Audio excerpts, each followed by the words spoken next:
voy qizmas, boshimga bitgan bir balo bo'lding ey. Biram bir bitta ko'ylak topolmaysan, bir dovdirsan. Uni qayerdan topaman?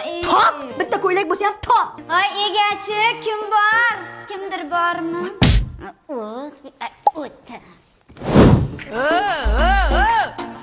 O'g'limni egasi bo'lmoqchi bo'lsang, avval mani Yo'q bo'ladi, tez bitta ko'ylak topdi, kiyib chiq.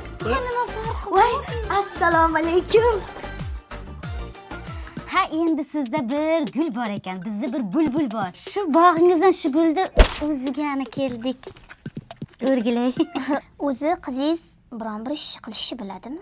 Voy ha, meni maftinam hamma yoni eplaydi, ovqat pishiradi, uylarni yig'ishtiradi, bolalarni ham eplaydi, aylanay. Alisa, sho'rva qanaqa qilinardi?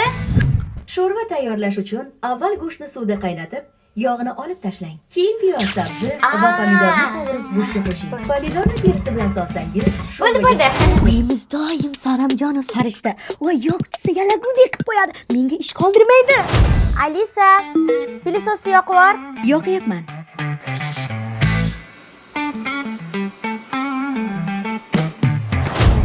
Bolalarni shunaqa yaxshi ko'radi.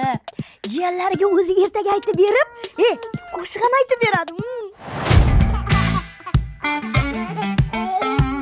Ey, menga qara. Bor yot joyingga. Alisa, unga birorta ertaga aytib ber. Sehrli o'rmon.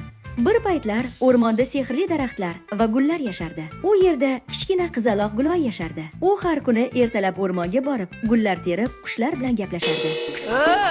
Kelin, Oychi, ovqatingiz pishdimi? men o'zi Alisa, Salom. Bugun kayfiyatim a'lo. Yangi narsalarni Televizor yonib ketdimi, O'zingiz oyijon? bugun nimani rejalashtirding? televizor yondimi?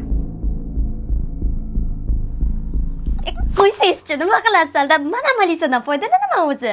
Rostdan. Pirog pishirishni shunday o'rganganman-da. Ay, oyijon. Faqat qaynotangiz bilmasin. Bo'ldi, oyijon. Siz ham o'g'lingizga aytmang faqat. Bizani qo'li shirmagan deb o'ylasin. Alisa, Shohruxxondan qo'y. Bugun osh pishiramiz. chorlar, armon ortiga bekinlar.